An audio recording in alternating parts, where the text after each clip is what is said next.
What's going on, Mutha Truckers? So as you see from the title, there's a lot of highways that are banned in Colorado due to a snowstorm.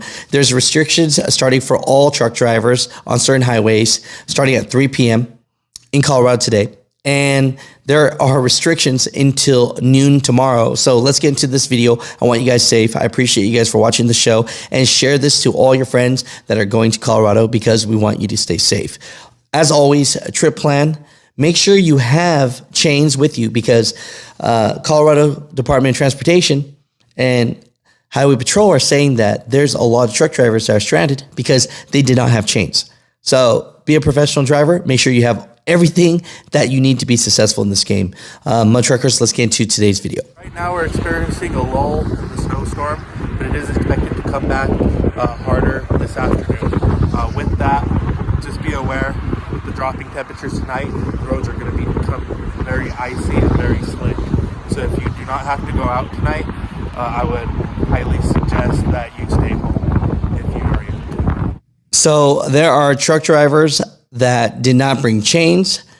There are truck drivers that jackknifed, flipped over, crashed, and there is a snowstorm. Due to extreme weather that will continue into Friday morning, March 15th, I-70 has commercial motor vehicles restrictions from mile marker 169, Eagleville, to mile marker 259, Morrison exit, and will not be passable for commercial motor vehicles until noon of Friday. Right here as well, they said as of 3 p.m., which was, I'm in the East Coast, so it's 5:48 here. So that means that 48 minutes ago, it says, addition to the CMV restrictions in place, the following roadways are closed as of 3 p.m. on Thursday due to dangerous weather conditions.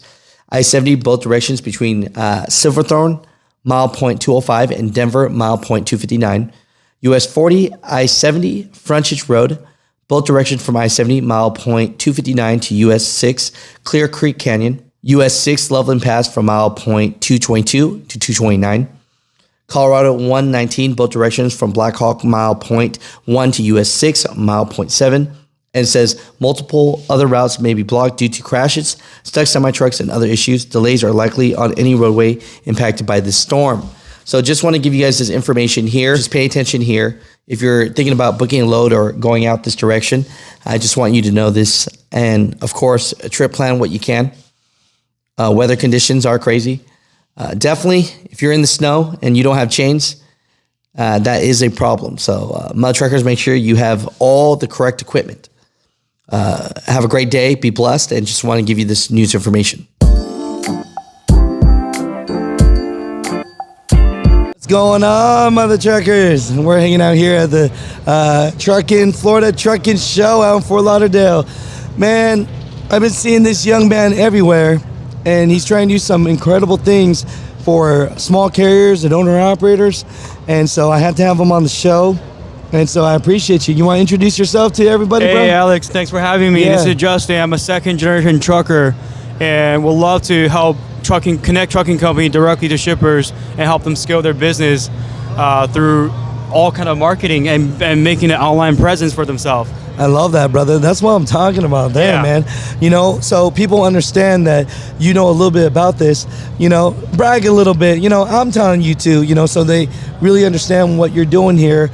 You know, I know the story about your dad, but, you know, tell it. Oh, yeah, I helped my dad grow his trucking company from 3 to 50 trucks in a little less than 3 years. Yeah. My dad was a truck driver pretty much for decades. Yeah. And he didn't even know his profit margin was 7% when I first joined him.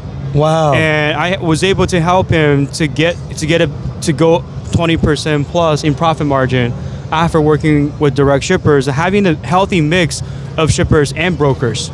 Man, so, you know, we definitely got to talk about that right there because, you know, there's a lot of owner-operators, especially right now in the industry, complaining, saying freight brokers are taking all their money, right? But, you know, do you think that you should always go direct, or is there ever a time to go with freight brokers? What are your true thoughts? I think freight brokers are very important. I actually love freight brokers. Okay. I think the carriers, most of us are not willing to do the hard work, and freight brokers are expensive salespeople. We need to understand that. They're not running a nonprofit. They have bills to pay as well, end of the day, right? We cannot just blame brokers for taking all the money what we need to do instead is educate ourselves and learn how to find direct shippers ourselves. Yeah. I think it's very crucial to have a healthy mix of shippers and brokers, because for your outbound loads, especially the one next to your warehouses where you park your trucks, you got to make friends with your warehouse owners next to where you park your trucks. And for backhaul, you got to work with brokers. There's no way for any small business to survive and get 100% dedicated unless you have a sales team willing to do all that work and have a brokerage department yourself as well. No, I like that. I like that because, and because I know some people watching this might give you a little crap and say, wait a minute, you like working with freight brokers. But, what I think people do get mad about is when they hear freight brokers are taking 40, 50%. If a load's paying $5,000 and the broker's taking $2,500, do you think they should ever be taking that much money? I don't think they should, but end of the day, it's all supply and demand. They did the work to secure that $5,000. What instead of being mad about it is we need to learn from them. How can we ourselves get those contracts as well, so we don't have to rely on them? Not just backdoor steal their business, but also if brokers without any asset can land shippers at that price point, the asset owner has no excuse to not land shippers like that. We just need to learn from them. How did they make that happen, right? Oh man, you are actually making a lot of sense to me because, I don't want to disrespect people out there, but, a freight broker could be in, with shorts on, with no shirt on at his room, making phone calls. Absolutely. When you're over here with the actual office, you have trucks, you have a warehouse, and you're the real deal, and you're still not landing these deals. Maybe you're not making the phone calls you need to. Absolutely. This is what I always say. People in trucking, especially the trucking owners, are too occupied and bombarded with $5 tasks such as data entry, maintenance, driver recruiting, all those stuff that they don't have time to think about the $500 task, which every single trucking company owner should think about is how do I land direct customers? What can I do differently to improve my business? And what numbers are we looking at? If you think about it, every industry, hotel, airline, they're asset owners just like we are. They own hotels, they own airlines, and airplanes, we own trucks. We're all asset. But in their industry, they set the price. When it comes to ours, can you do $300 less what you quoted? No, I cannot. Right? The only reason we allow them to is because a lot of trucking companies don't even know their profit margin. Yeah, man. A lot of people. What's sad is a lot of people don't even know how much money they need to make to sustain and stay in business. Absolutely. So I think this is a good segue, right? So what have you developed and what do you have here to help small owner-operators and fleets, brother? Inbound, outbound marketing, where, how do you find shippers? We've been talking about, how do we find shippers ourselves, right? Right. I help my dad find shippers through inbound, outbound marketing.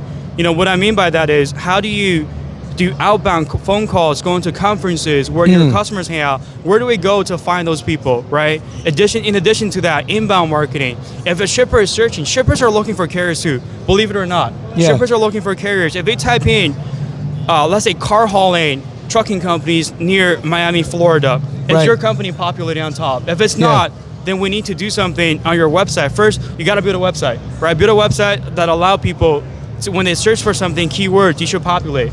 And in trucking industry, a lot of them don't even have a website. So that's what Truckpedia is offering to people is allow you any trucking company can build a website in less than 15 minutes and through our platform, and also to set up an inbound, outbound marketing so that you can start running your own direct shipper, different channels to land your own shippers yourself.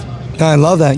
So really this video is about getting direct shippers. Absolutely. And hey, I'm not telling you to use Truckpedia, but like my man just said, if you don't even have a website, if you don't even give people an opportunity to know who you are, and you're not putting in the work to make the phone calls, then you can't just get mad at freight brokers. Absolutely. Because they're putting in the work, and you're the one with the asset. Absolutely. Yeah, no, hey, I appreciate that. So if they want more information about this, how they could get more direct shippers, how they reach you or the company or what they need to do? I'm very active on LinkedIn. You can just search Truckpedia or Justin Liu Truckpedia on LinkedIn. That you can reach me directly, or if you go on truckpedia.io, you can find information about how Truckpedia can better help you grow your business.